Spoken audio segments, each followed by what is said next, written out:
Hi, I'm Flumpty Bumpty. I'm just kidding. I'm Jonathan, or Jonochrome, whatever you want to call me. And I made One Night at Flumpty's as a Five Nights at Freddy's fan game, and also as an inside joke. I've been overwhelmed by the response that this game has gotten already, just in the first couple of days of its release, and I'm really thankful for how the community seems to have embraced it.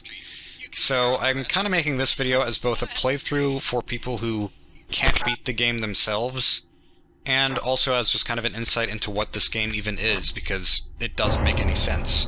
Of course, it still won't make sense after I explain it, but, you know, whatever. The story begins more with Birthday Boy Blam, the little guy with the pizza hat, more so than it does with Flumpty, because my friends and I online made this ongoing group comic with Microsoft Paint drawings, where one of us would make a few panels, someone else would pick the comic up from there, and we would just kind of make this stream of randomness that turned into some semblance of a story. And Birthday Boy Blam was kind of the origin of the story. And then he also met this other character who looked a lot like him but had a monocle and a top hat, and I think a bow tie and suspenders. I'm not really sure exactly, and that was Kevin Jr., even though there was no Kevin Sr., so whatever. I don't know where that idea came from, I don't know who came up with it, but I think in the story they were determined to be the same person but in different time periods. So in this game, Blam turns into Kevin Jr. on camera 2B, and they're just kind of the same person. And then somewhere in the story, I decided to introduce Flumpty Bumpty as just this random character who comes in and buries them both because they happen to be unconscious in pits next to tombstones. And he just goes, "Oh boy, I'm Flumpty Bumpty. Oh wow, there are people in these holes. I know what to do. I've always wanted to try this." And then he just accumulates a shovel out of nowhere and buries a giant pile of dirt on them. And as our comic story became more and more convoluted, I realized that the only way to explain everything that was going on was for Flumpty to be immune to the plot. So he just announces that he is, and then flies away. So I realized that if Flumpty is immune to the plot, and he's a fictional character and can therefore be in any story ever if he wants to be, then he can pretty much just bend the rules of time and space. He doesn't even have to follow the rules. So he's just this all-powerful egg who goes around killing people because he feels like it. And if you read the newspaper that The Beaver was reading, then it says that Flumpty kidnapped a person because he felt like it, and that person is supposed to be the player of the game. And you've been brought to Flumpty's House of Horrors, or whatever this place is supposed to be. I don't even know what it is. And someone asked me, if Flumpty can transcend time and space, then why is it that metal doors stop him? And honestly, they don't. It's just a limitation that he's given himself to make this experience more fun. In my mind, the story of this game is that Flumpty kidnaps you and wants to play a game with you, and if you survive, you become best friends. Flumpty does not have the best social skills. But then, I was addicted to Five Nights at Freddy's, mostly because of Markiplier, and that's why I decided to put his logo on the newspaper that the Beaver is reading. And I wanted to make some kind of Five Nights at Freddy's fan game, but I didn't know what kind of game to make it. And then all of a sudden I just told my friend, "Dude, Five Nights at Flumpty's." And so the idea immediately stuck, and I started working on it, but I decided to change it to One Night instead of 5, because that was one way of making this different from other Five Nights at Freddy's fan games that exist, and also I felt like it would have the appeal that Slender used to, where every time you played the game again, it got constantly worse towards the end, but you wanted to reach the end. And honestly, the Five Nights at Freddy's formula, to me, is already so perfect to begin with, that I felt like it was pretty much impossible to come up with original ideas for this. But I still tried my best to put kind of my own spin on this game, and I decided maybe that it could utilize the cameras more than other fan games might. But I just had to copy the Foxy mechanic from the first Five Nights at Freddy's because I was just too happy with the idea of replacing Foxy with someone who is running out of toilet paper. I asked my friend Josiah Clark on Twitter, "Hey, if you put a living creature on a toilet, what would it be?" And he said a beaver. And then I interpreted that as the abomination that you see in this game. Oh, I should add, almost everything in the main room of the game Like the detailed map of Utah, and the toaster, and the puddle of vomit, and the brain. That was a result of me direct messaging my friend Jake on Twitter, he's MetroidMan347, and also the one who made the death scream sound effect for this game, which I could not do any better. I just asked him to name off random objects, and so he did, and then I drew them all. And I am pleased with the result. And he gifted me the first 2 Five Nights at Freddy's games through Steam, which I'm very thankful for. And he's just all around a cool guy. The weird skeleton guy who comes to the left door at one point is the Redman, also known as the man who drank lava and lived, kinda. His design was one that I came up with a long time ago whenever I was trying to make a horror game, but I had no idea what kind of horror game to make, and then the idea just kind of collapsed. But I still liked the design, so I kept it, and then I used it in this game. I figured his arrival sometime after 3 AM in this game would be kind of an indicator that the game just got real, because he's so completely out of place from everything you've seen up until that point. For the record, Flumpty and Blam become active almost immediately in the night. Blam follows a set path. Flumpty is completely random. He can show up at the left door at any time. But if you close the door, then he leaves faster. And the Redman also follows a set path, but it's a different path from Blam's. The Beaver technically starts becoming active at 1 AM, but he doesn't really do anything until about 2 or 3, and he charges at the door every 2 or 3 hours, I guess. So he's a lot less sporadic than Foxy. And then I already had the Beaver, and I already had the Redman, so I didn't want to name the Clown, so I named it Grunkfus, because that's the first thing that came to my mind. He gets a little bit closer every time you lift the camera up, and if you lift it up too many times, then you die. And you can tell how many times you have left by looking at the number of eyes in the pit on camera 5. And that might be too subtle, but it was a cool idea to me at least. I thought about just having Ronald McDonald crawl out of the poster on the left, but I wanted to utilize the hole in the wall in some way, so I changed it. And Grunkfus is totally a better clown. Before I really started brainstorming ideas for this game, I thought that maybe all the monsters could just be variations of Flumpty, just different Easter eggs. And I didn't end up using that idea because I thought it might be a little bit too repetitive, but I was excited for the idea of Golden Flumpty, because I thought I wanted something like Golden Freddy in the game, and I realized that Flumpty is an egg and there are golden eggs, so I put that in the game, and I kind of accidentally based his design off a boss in Persona 4, which I haven't played, but anyone who has played it might know what I'm talking about. This game was a lot of fun for me to make, but it was also quite a challenge for me to make, because it's not like anything else I've made in the past. I've never really made games where death is much of a consequence before, and I've also never made a full game in Game Maker Studio before. I'd always used Flash, and so that's a little bit of a different experience. And I'd also never made a horror game before, so I managed to jump scare myself plenty of times making this. I also learned new sound design techniques, which is something I'd never really thought deeply about in the past. And I also had this self-imposed artistic challenge to not include any green on the characters or in the environment of this game. So, there's no green anywhere. Jake told me to draw a cactus, I made it blue. And even though I considered this kind of a side project to other things I was working on, I was really invested in it and ended up finishing it in about 19 days. It was 20 days from the concept to completion and release, except there was one day in which I had to work on an English paper, so that was dumb. There were a few ideas that I had for this game that I didn't end up using, like Jake making a phone call saying that he was Jake from State Farm sometime in the middle of the night, but I felt like that would kind of detract from the mood too much, so I didn't keep that idea. And then the Max a Few Trades said something about rap music playing in the distance upon seeing the beaver, and then I thought about maybe including that, but I didn't. I thought about making it so that if you clicked on the nose of the Ronald McDonald poster, it honks like Freddy's nose in Five Nights at Freddy's, but I didn't do that. And then the thought also crossed my mind of making an unlockable Night 2 that's just the same thing but harder, except I really don't think it's worth it. I think it's fine how it is, so don't expect that. So this was an enlightening and enjoyable project for me to work on, and I can't thank Scott Cawthon enough for making Five Nights at Freddy's and being such an inspiration to me to pursue making original things, but I had to make this unoriginal thing first. So, there you go. Thank you all very much for watching, and I will see you later.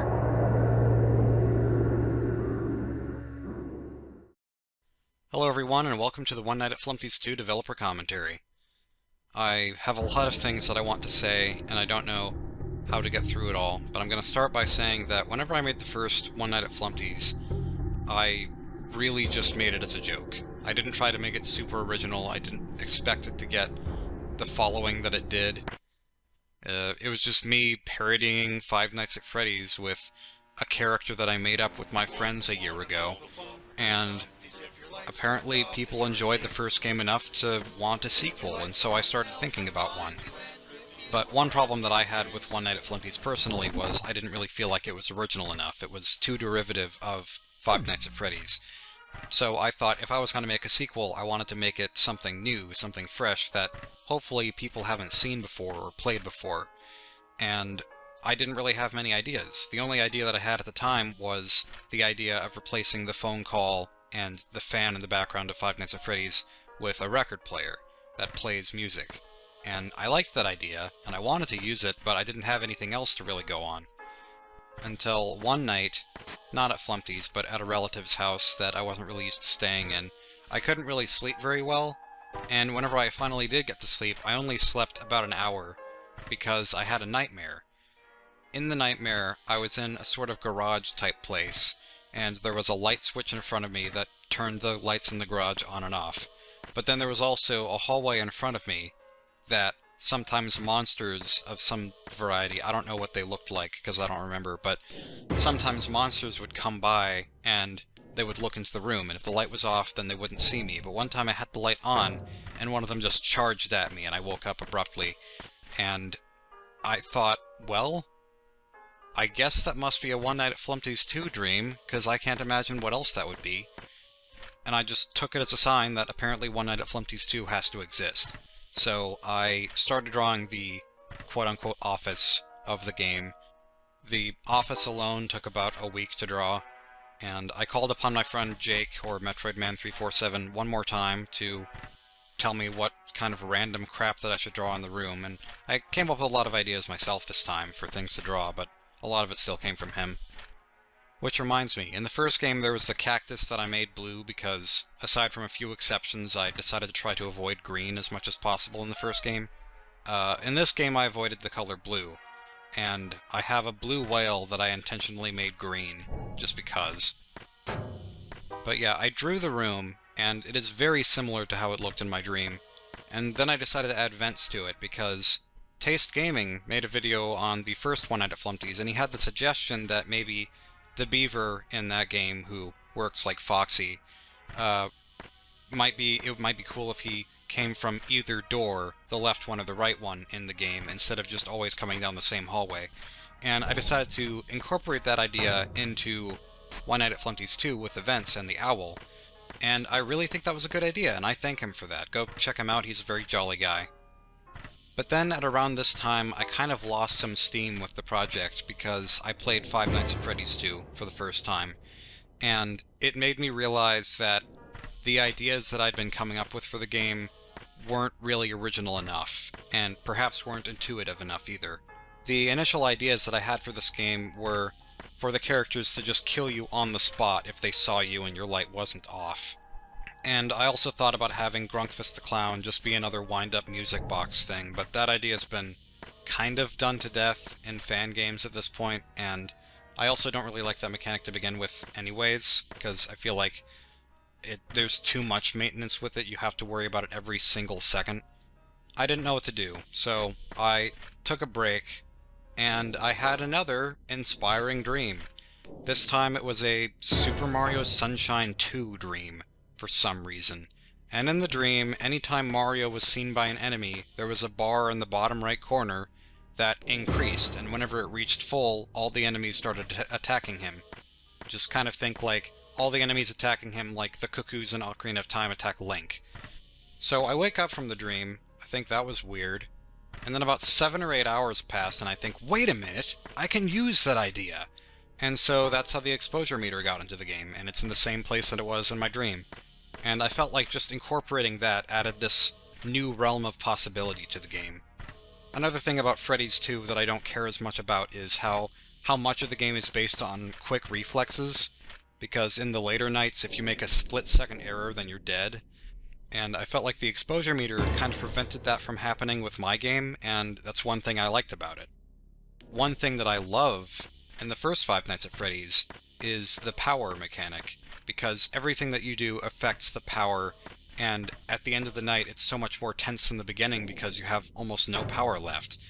And I really like that feeling of tension, and I felt like the exposure bar and how it can never go down kind of helped to bring that feeling of tension back that I kind of missed from the second game, and to an extent the third one as well. One thing that I deeply appreciate about the first Five Nights at Freddy's that isn't so present in the second one is how every character is unique in how they function in the game. You can kind of develop this weird relationship with each one of them individually because they all behave differently, but in the second game there's less of that because more of them behave the same way. So that's kind of a rule that I set up for myself, is I wanted every character to be uniquely distinguishable by the way they behave. One of the common complaints with Five Nights at Freddy's and its fan games is that the camera doesn't really have enough of a use. I wanted to change that with my game. I sort of tried that with the first game, but I didn't really put the same effort into it as I did this one. And so the owl is one reason to look at the cameras. Grunkfist the Clown, I decided to have a timer that you had to pay attention to for him. Then I also added the Red Man pop-up. I thought that was kind of a fun idea. And as for other characters like Blam and the Eyesore, it's helpful to look at the cameras for those characters because you can just turn off the light really fast if they're coming, but if you know that they're coming, then you don't have to waste any exposure at all. So I guess for posterity, I can try to explain how all the characters work in detail. Flumpty starts moving almost right away, but he doesn't actually have a chance of entering your room for the first, I think, 30 seconds. Like in the first game, every time he moves, it's to a completely random location, and he has, I think, a 15% chance of entering your room. And I knew that if I was going to have Flumpty be completely random in this game, I needed to have some kind of delay before he makes your exposure go up, and so I added a peekaboo animation that I hope is quick enough to be startling, but slow enough that you can respond to it without raging at the game. The owl is also active almost right away, partly so that you can learn how the owl works, and also because if the owl wasn't active almost right away, then there wouldn't be a reason to ever turn the lights on, so I felt like that was important. The owl will stay in camera 3. If you don't see him in camera 3 anymore, then he's in one of the two vents in camera 4 or 5, and whichever one he's going down, you close that vent in the room. He's a little bit more likely to go to the vent that is open than the one that is closed, but he can go through either at any time.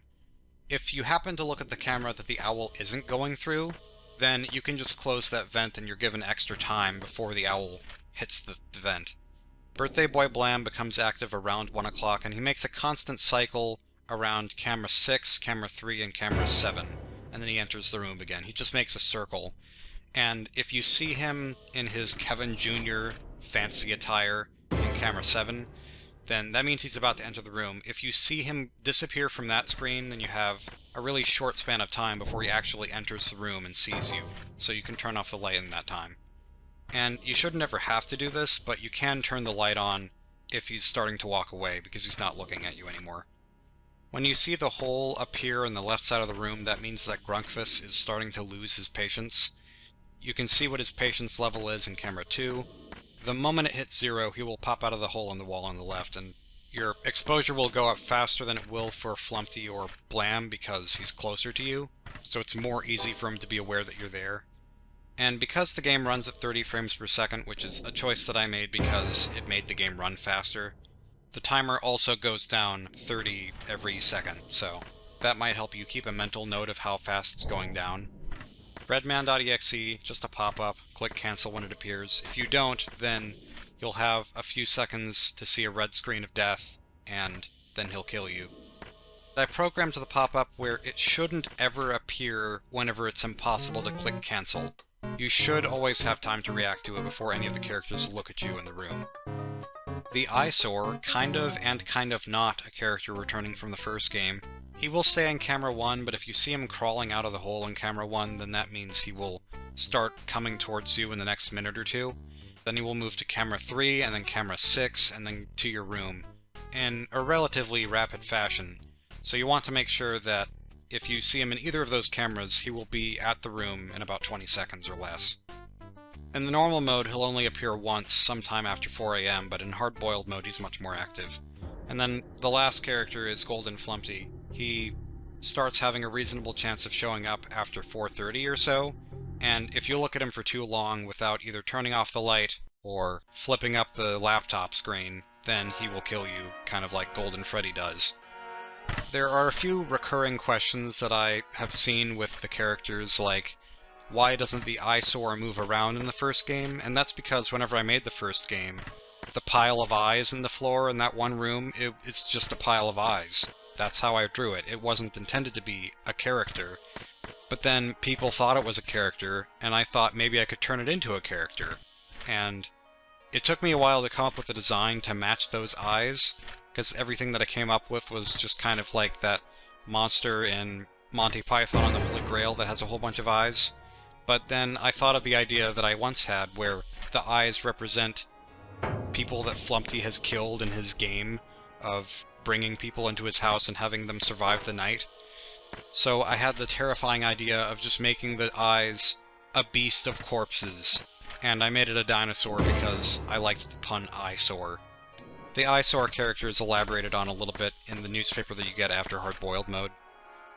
And another big question is, where did the beaver go? Because the beaver is the only character in the first game who doesn't reappear in the second one. I just really wanted the eyesore to be a character, and I valued the balance of the game's mechanics over total consistency between the games. So whenever I brought eyesore into the game as a character that moves around, and whenever I replaced the beaver with an owl because owls can see in the dark, and that made sense with the whole turning off the light mechanic, I didn't really have room to put the beaver in the game and have it still make the game feel nice. So I have an Easter egg in the game that shows up rarely if you start it up, where you just see a gravestone that says the beaver is dead because he fell down the toilet. I just knew people were going to ask about the beaver, so I had to come up with some kind of explanation for why he's not there, and that is the explanation that I came up with, as stupid as it is. In addition to the beaver, there was actually another character that I scrapped for the game, who was a blind character. I just thought about having a blind character wander from camera 1, eventually reaching your room, and then just kind of wandering past it. And the idea was that if you didn't make any noise, then he wouldn't notice you. But I ditched that idea because sound doesn't really play nearly as huge of a role as the light does, and it would really slow down the gameplay to just not do anything as he passes by, and I might recycle the idea of a blind monster into another game someday. Maybe not a Five Nights at Freddy's fan game, but just a game sometime, because not that I'm the first one to come up with the idea of a blind monster, I just think it would be cool to try and see if I could use that sometime. As far as hard-boiled mode goes, I didn't think that if I was going to make a sequel to One Night at Flumpty's that I was going to have 2 nights, because it just kind of feels weird to have a second night if the whole idea is that it's one night. But I guess whenever I made this game and I felt like it wasn't something that people had played before, I wanted to see what people would do with a hard mode. Like, if I made a hard-boiled mode of the first One Night at Flumpty's, which I won't, I don't know what would make it any different from Night 6 or Night 7 of Five Nights at Freddy's, but this actually felt different to me. And so I was happy to make a hard-boiled mode, also just to see how I enjoyed it myself, and how much trouble I would have with it. And it was kind of crazy to me because I programmed the whole game not really actually playing it until it was almost done. I just tested bits and pieces of it along the way, but until the end, it didn't all come together and I didn't actually play it for myself. I was impressed with how it turned out. I didn't expect it to be as tense as it is, and I feel like I must have gotten lucky with it, because one of the hardest things for me to do is make a game that I still want to play after I've spent a long time working on it. But I got addicted to hard-boiled mode and tweaking parts of it to make sure that it was possible.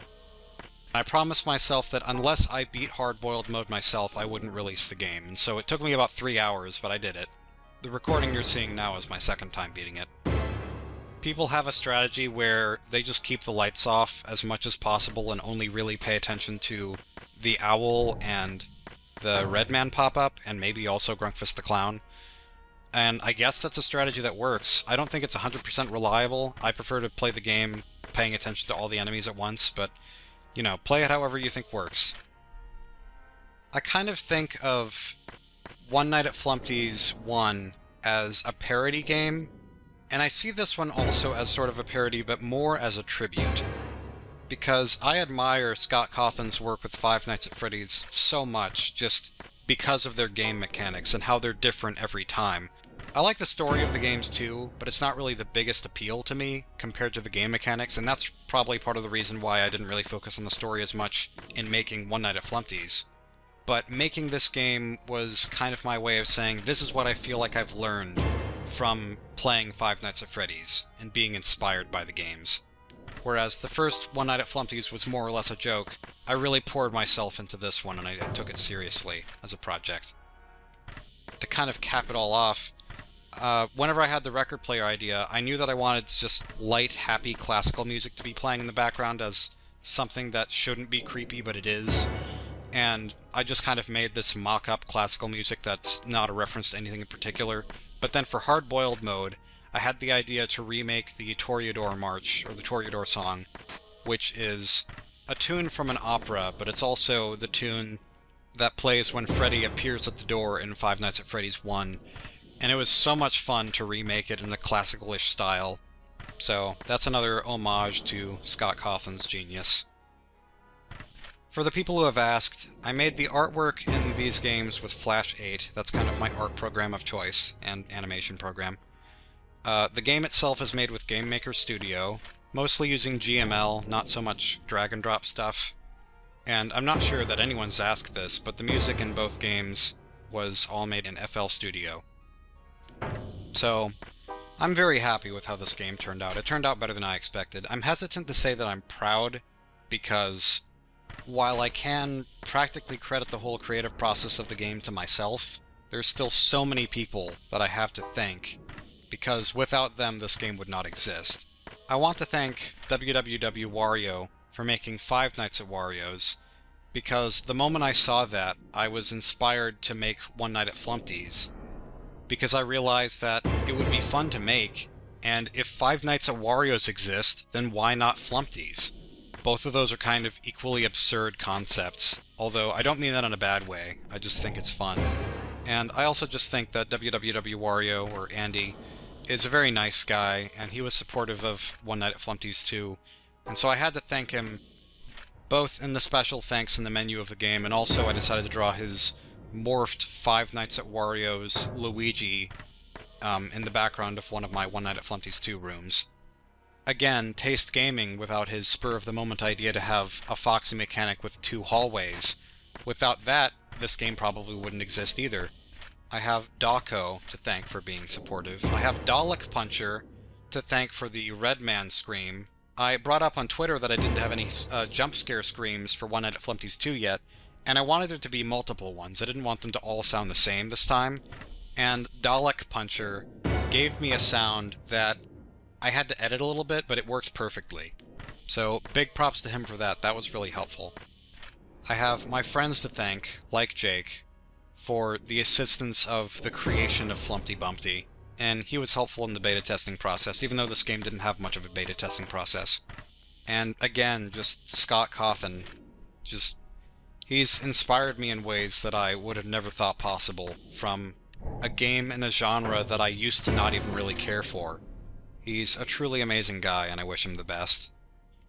As a side note, people have asked here and there to see the comic that I made with my friends where Flumpty Bumpty and Birthday Boy Blam originated, but a lot of that comic was lost a while back, and I don't think it's retrievable, so I'm sorry about that. I don't even remember how Flumpty and Blam met. It had nothing to do with Five Nights at Freddy's, I can tell you that much.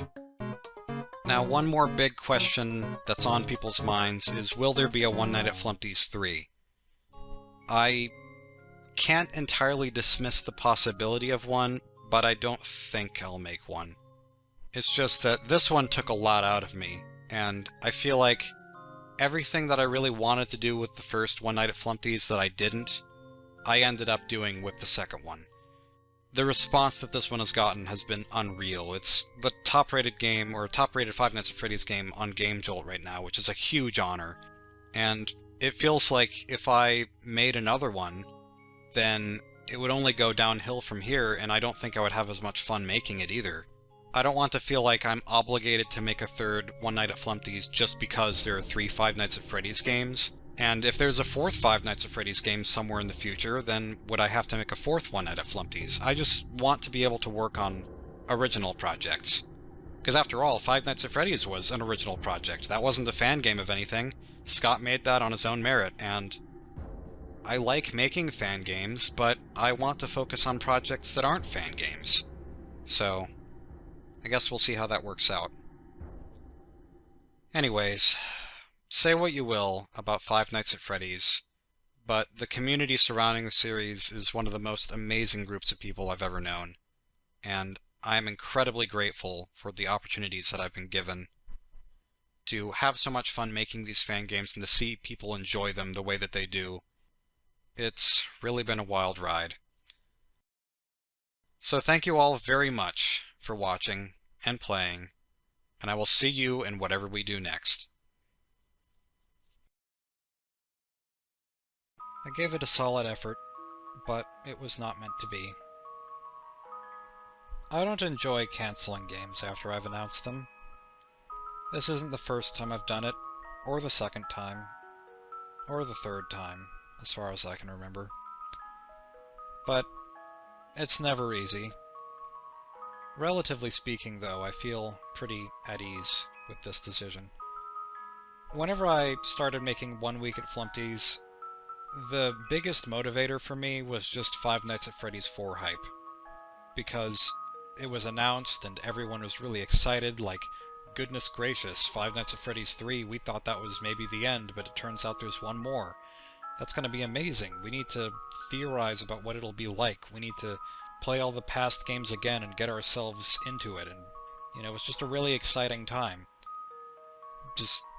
I wanted to kind of join in on that because I like the idea of giving people something to be excited about. And I could, you know, make a new game about something entirely different that no one has ever seen before. Or I could go back and maybe make one more Flumpty game, and people would be excited for that because it's in a universe they've already seen before and they know about or are familiar with. That was my main motivator for 1 Week at Flumpty's. I went into it with almost no ideas, and I announced it whenever I'd done almost nothing with it. Like, I thought about waiting longer to announce it because I hadn't done anything with it and I wasn't really sure if I was going to complete it yet. But I got impatient just being excited about the idea of other people being excited. And that's probably something that I shouldn't have done, but it was too late once I'd done it.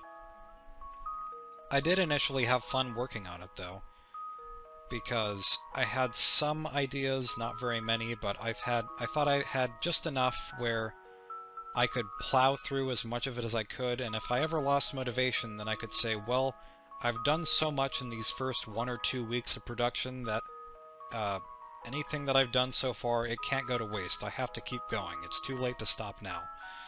That was the mindset that I went into. So, with One Night at Flumpty's 2, I kind of went in with the assumption that I was just going to make up ideas as I went along and it would work out eventually, and it did. 1 Week at Flumpty's, I tried the same thing, and it just didn't work out. That's kind of what you get whenever you don't plan things out well enough. It might work and it might not. It took me developing and programming a whole map system, drawing 15 rooms, or technically 16, I guess, because of the office, but the office was never finished, and drawing Birthday Boy Blam, I think 19 times or something like that. It took me that long to realize that there were just inherent problems with the way that I designed the game, and it was too late to fix them unless I wanted to make some huge changes. Basically, I designed the game around the ability to be able to move around bits of hallways and turn on these laser beam doors that pretty much act like the vents in Five Nights at Freddy's 3. So I did that, and I realized that it was very easy to just trap the character or the characters between walls and just have them get stuck forever, and then there's no challenge anymore. In fact, there's no challenge to begin with, because there's nothing else stopping you from doing anything to that effect. So it just... I wasn't having fun making the game, and my own philosophy that I've kind of developed over time is if I'm not having fun making something, then it won't be fun for people to play. I wanted to challenge that this time. I wanted to see if I could still make an enjoyable game even though I wasn't enjoying working on it, and it turns out that I didn't see the mistakes in it because my heart wasn't in it. And the mistakes that I did see, I had no interest in fixing, so... I weighed my options. I either had to cancel 1 week at Flumpty's and save myself a whole lot of stress and disappoint people, or spend forever making 1 week at Flumpty's, completely stress myself out, and still disappoint people. So I chose the former option.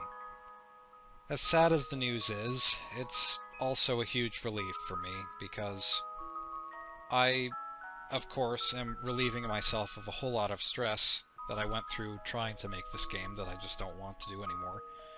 And also because I feel like One Night at Flumpty's 2 is a perfectly adequate ending. I don't feel like it needs a continuation, and so I'm glad that I ended it how I did, because it doesn't feel like by discontinuing the series where I am, I'm leaving it incomplete. It just feels like I'm leaving it off where it ends pleasantly in people's memories. It's also a relief to me because One Night at Flumpty's is a parallel of Five Nights at Freddy's.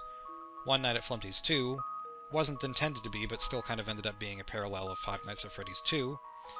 And the third One Night at Flumpty's game, aka 1 Week at Flumpty's, pretty clearly resembles Five Nights at Freddy's 3, even though I tried to make it as original as I could, but... If I had finished it, then people would just say, well, you copied the first 3 Five Nights at Freddy's games, now copy the 4th one whenever it comes out on Halloween. And that's not really something I want to do. To be honest, I've grown really tired of the Flumpty characters.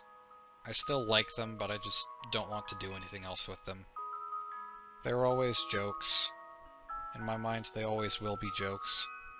And I don't want to continue to make games only about characters that didn't really have much of a serious thought process behind them. I guess that's another thing, is I considered making it a more serious game, because I had more nights to work with and therefore I could make more of a story develop. Since people will be curious, I'm gonna explain what the story of 1 Week at Flumpty's was going to be right now, and just kind of the general layout of it. Night 1 was going to be basically just survive the night with Birthday Boy Blam wandering the building, and that was going to be it. Night 2 was going to be essentially the same thing, except with the beaver and the owl. Everyone said that the beaver needed to return as a zombie or a phantom, and that's an idea that I had before I released One Night at Flumpty's 2. I just didn't want to use it, but... It's funny because my friend Jake suggested that the beaver be a mummy, because he has toilet paper.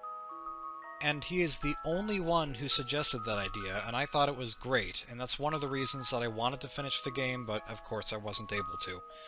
So, the beaver would not have been a zombie, would not have been a phantom, would have been a mummy. And no one would have seen it coming. It is sad that that idea didn't become a reality, but maybe someone can make it happen. Night 3 was going to be just the Red Man and Grunkfist. Grunkfist was going to, like, teleport, and the Red Man was going to mess with equipment or something. Night 4 was going to involve the Eyesore, and 2 additional characters that resemble the Eyesore, but are just singular corpses rather than a whole dinosaur of corpses, and they were just going to also, like, run around the building, I guess. And they were going to be called Champ and Chump. The reason they would be called Champ and Chump is because of a plot twist that would be revealed before Night 5.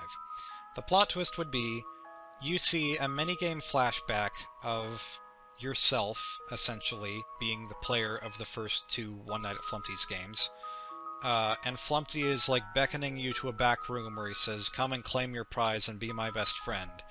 And then once you're lured into that back room, he says, well, in order to be my new best friend, you have to kill your old best friend.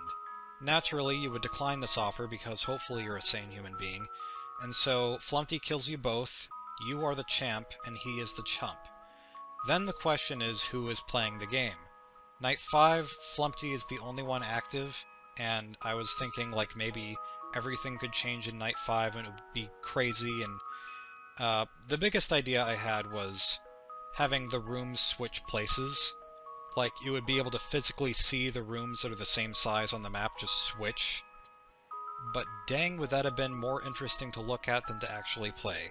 So, climactic 5th night where you're surviving Flumpty, and he's really, really scary and whatnot, and then I wanted there to be a 6th night. That wasn't an actual night, it was just kind of a thing where you look in a mirror and realize that you have been Flumpty this whole game. The whole thing took place in your consciousness. Golden Flumpty is your alter ego, and you have been tempted to kill all these innocent people because you thought it was a fun game. But now you have faced your demons and realized your faults. I had a few ideas for an ending. One involved Flumpty just flying away from his problems into an endless oblivion. Another one involved Flumpty killing Golden Flumpty, his alter ego, in some weird, like, boss fight sort of thing, which I didn't know how that was going to work out exactly, but after that he would go back in time and undo everything that he did because he can transcend time and space.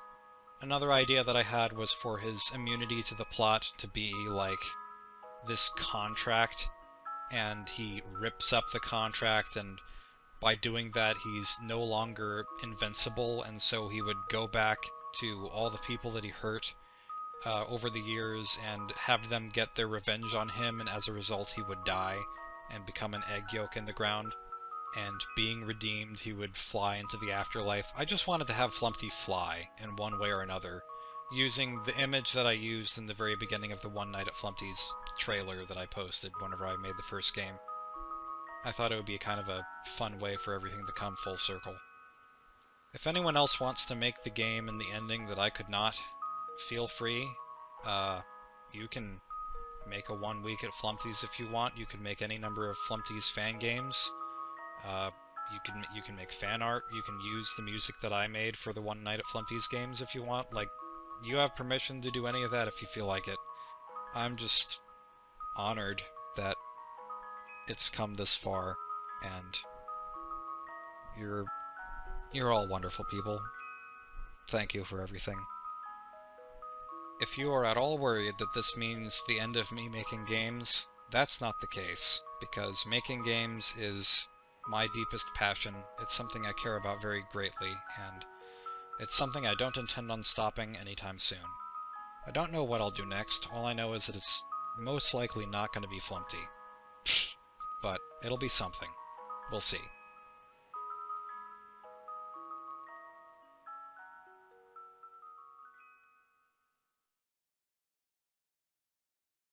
Disclaimer. Instead of this video being a pure developer commentary over gameplay footage like the ones made for the first 2 games, it will be a fully edited video essay in which I spend most of it talking about the development of One Night at Flumpty's 3. This video will contain spoilers and viewer discretion is advised.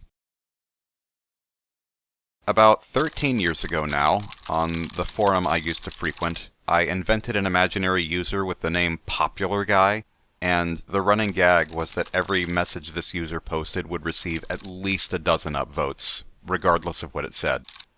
I had to find an avatar for this character I invented, and on a whim, I did an image search for Humpty Dumpty, I'm not really sure why, and found this, which it turns out is from a bit on The Muppet Show. I couldn't tell you why this image worked so well for Popular Guy, but the joke was well received, and I wouldn't be surprised if it left an impression on me that subconsciously led to Flumpty Bumpty years later, who I similarly invented on a whim as a joke. It never would have occurred to me that his popularity would grow to the degree that it has today. One Night at Flumpty's 3, for me, is the end of a very long joke that took on a life of its own. I've made no secret of the conflicting feelings I've had about this goofy little series, but I know I'm not alone when I say it's a rough feeling when your most successful creation, or at least one of them, is something you didn't put your heart into. I made the first game in about 3 weeks to practice software I'd never used before. Not only was it a test parody game based on a series I really only had a passing interest in about 5 years ago, Its cast is entirely made up of characters most people seem to have more passion about than I do. A lot of artists refer to their original characters as their children because of how much love and care they put into them, and I definitely feel that way about some of my own characters. But I've never had that experience with Flumpty or Blam or the others. For me, they're just kind of a means to an end. All of this is to say, when I found Scott Cawthon's email about the Fazbear Fanverse Initiative in my trash folder, the reason it was there at all is because I had filters in place to automatically delete emails about Flumpty and FNAF, because I had no expectations of doing anything with either of them again. In fact, I had also deleted all the source files for the first two games, which made it more difficult when I had to remove all the copyrighted material from them for the official releases, because somebody had to decompile the games for me, and after that, the only way for me to edit the images was to draw over them. So that was fun. I joined the initiative knowing I didn't have to make a third game if I didn't want to. Even still, to me it only made sense to try, because of course, one last game to tie up loose ends for the fans and for myself would make the whole thing more special. So I got started, and this is going to sound strangely familiar, but I started with a dream I had. A few years back, probably about 4 years ago now, 3 or 4, I don't know exactly, I had a dream about a hypothetical third Flumpty game that took place in an empty cabin on a mountain with a blizzard outside. On each of the 4 walls of this cabin was a wide open door Flumpty and Blam would sometimes appear behind, and just looking at them was enough to make them vanish back into the storm. If I had directly translated the stream into game form, the gameplay would have been garbage, because all you'd have to do is spin around in a circle and you'd win. Still, I liked the idea of a real third game taking place in a freezing cold environment, so I made the office a freezer and turned the temperature into a mechanic.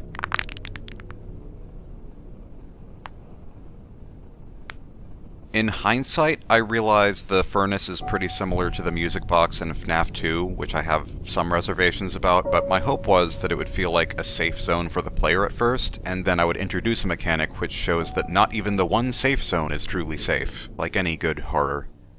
I knew early on that I wanted to bring back the whole gang from the first 2 games without introducing any new characters, because this final game is sort of their curtain call. I briefly tried to work in the blind monster I left out of Flumpty's 2, but the idea didn't fit then, it didn't fit this time either, it would have felt forced, and it was simply not meant to be. The reason Empty Bempty is not in the game, by the way, is because by the time I announced the game, it was actually already finished, and I just made it sound like it hadn't been started yet because I wanted to give ClickTeam more time for the ports without people complaining. I don't know, it took a long time anyway. Either way, Empty Bempty was added to the first game after the third one was already finished, and it was just meant to be a little bonus anyway, nothing really important. Blam, as is tradition, is pretty neutral. He follows a path to the office, and you know he's about to enter when he has the Kevin Jr. pose. Golden Flumpty has always been a reference to Golden Freddy, who is a hallucination. Turning him into a hallucination like the ones in FNAF 3 just made sense in my head.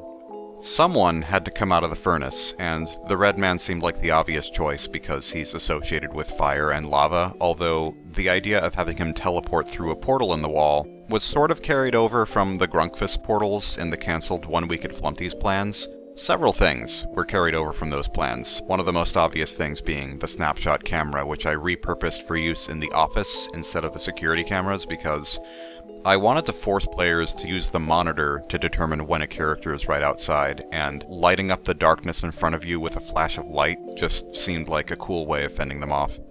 When balancing the game, I felt like there needed to be more of a reason to make every snapshot deliberate, which is why if you flash the light at Grunkfist the impatient clown, he attacks you unlike the other characters.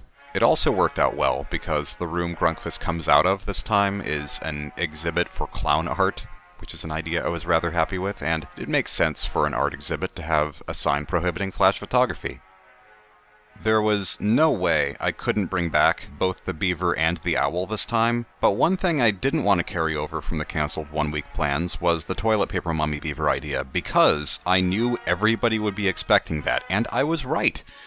I also tried to find a way to implement both characters separately without their mechanics being identical, because having every character behave in a unique way is just my preference, but nothing I came up with felt natural. I eventually had the idea to kill off the owl like I killed off the beaver, and combine the corpses of these two functionally very similar characters into one twisted-looking chimera, which felt nice and spooky and didn't sacrifice gameplay. I think Eyesore was the last character whose mechanic I came up with for the first night, because by that point it felt like I'd covered all the bases with the other characters, and I didn't know what else to add that would maintain the balance of the mechanics. Most likely what led to me putting Eyesore in the door was the fond, eerie mental image of all those eyes staring at you from the darkness, and I'd say it serves as a nice extra incentive not to look at the security cameras for too long. The number one idea that I absolutely wanted to bring back from the cancelled one-week plans was a hectic night dedicated entirely to Flumpty with a dramatic shift in tone. Flumpty Night, as I call it, was the whole reason I wanted to make a third game in the first place, even 6 years ago. After all, Flumpty is the namesake of the series. He's immune to the plot, he can transcend time and space. He really should be the scariest character, and I did everything in my power to make that happen.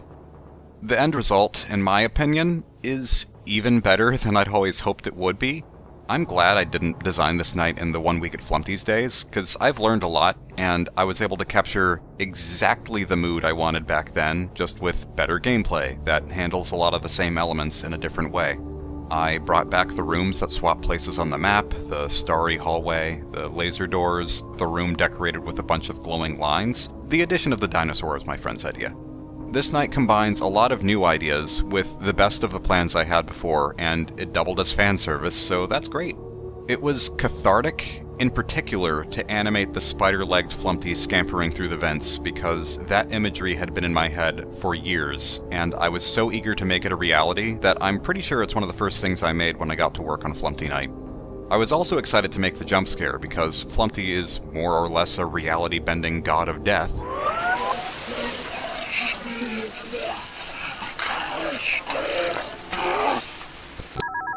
So I wanted to make his jump scare look like a Lovecraftian nightmare. Beyond that, I really didn't go in with much of a plan. I just kept writing down ideas in a notebook and adding them along the way until it became utter chaos. Before I really started brainstorming ideas for this game, I thought that maybe all the monsters could just be variations of Flumpty, just different Easter eggs. Not gonna lie, I completely forgot I said this until people reminded me after the third game came out. There was one idea I remember having for Flumpty Night that I didn't include, which was the idea that sometimes the game would randomly appear to lock up or reset or go back to the title screen, like the sanity effects in Eternal Darkness. But as quirky and fitting as that might sound on paper, in practice it would have disrupted the gameplay too much and quickly gotten annoying, so the only sanity effect I implemented was the heads-up display glitching out.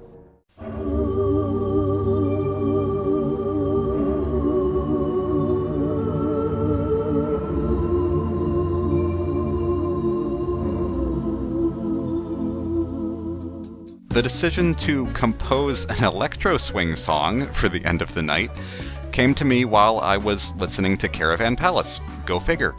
I wanted to greatly outdo the little jingle in this second game while also making reference to it, and I actually thought it would lighten the mood at the end of the night, but after putting it in, I think it just made things more intense, which is even better. I think it wraps up all the mayhem in a nice little bow, and I'm very pleased with how it came out. Flumpty Night is really the climax of the game, and even though Hard-Boiled mode is meant to be the hardest of the 3 nights, I didn't go out of my way to make it the hardest challenge it possibly could be, because narratively it's the falling action, it's the farewell to the characters, and I wanted people to actually be able to beat the night and see the true ending.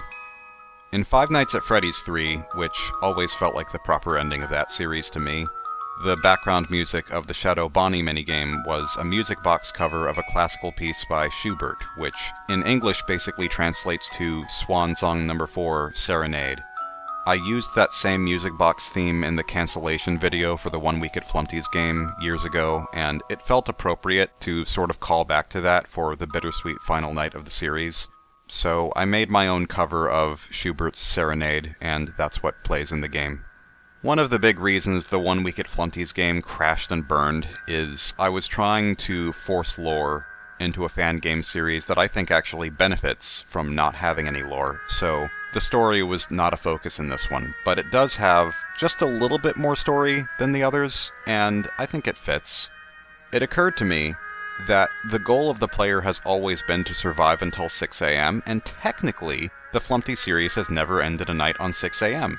The first game ended with ham, the second game ended with spam, but never 6. It also occurred to me that this series is called One Night at Flumpty's, and Flumpty is above the laws of time, so I could make the argument that every night in the series is the same one night being reset over and over again with different rules until 6 a.m. finally arrives and you're free. I was happy with that idea, and it resonated with me on a personal level as well, because in some ways, I've felt trapped with Flumpty and have been waiting for a feeling of release to move on to new things. The final shot of One Night at Flumpty's 3 is a callback to the image I used in the trailer for the first game, and it's the very same shot I had planned to end the One Week at Flumpty's game with. Incidentally, now that I've added a hard-boiled mode to the first game, it has 2 nights, the second game has 2 nights, and the third game has 3 nights. That adds up to 7 nights, which is 1 week. So, in an unexpected, roundabout way, we did get to spend 1 week at Flumpty's after all, and I was able to end it how I always wanted. If I'm being honest, in regards to both Flumpty's and the Fazbear Fanverse initiative, it feels like I have more negative memories than positive ones, and maybe that's just because the negative ones stand out more easily. I've felt torn about my relationship with these games, and I think all the Fanverse developers agree that the initiative could have been handled way better than it has been, with unclear communication being perhaps the biggest issue of all. But hopefully, since my games have been the first ones in the lineup, I've run into most of the major problems, and the experience will go more smoothly for the others. Major shout out, by the way, to Phil Morg, who is also part of the Fanverse developing FNAF Plus. I have no idea why Click Team was given the unreasonable task of porting multiple games that weren't made in their own software, but Phil came along and did all the remaining necessary work for the Flumpty ports. He made a stylish menu for the console bundle, and he even found and fixed a few minor glitches that slipped under the radar.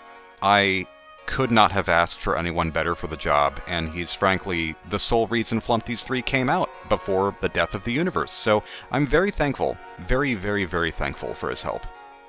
An additional shout out to Etches Sketchy, who is a good friend of mine, and also quite possibly the biggest Flumpty fan I've ever known. She has her own original characters who were initially inspired by the One Night at Flumpty's cast, but they're not even fan characters, they're her own distinct characters in her own world that she's creating, and that to me is even more flattering and cool, and she really made the release of the game more rewarding with her infectious enthusiasm. I'd also, of course, like to thank Scott Cawthon for this opportunity. Even though there have been times when I've felt like I don't belong and maybe I shouldn't have joined the initiative at all, and there have been times when I've been confused and frustrated and likely difficult to work with, Scott has been patient with me, he's educated me on certain things and kept my best interest in mind the whole time. Ultimately, when all is said and done, I'm glad that I made One Night at Flumpty's, I'm glad that I joined the Fanverse, and I think through this initiative, Scott has made a lot of people's lives a little brighter. Yeah, this is pretty much where my relevance with the Fanverse ends, with the possible exception of merch in the future, although I still don't know whether that'll happen or not, so we'll see.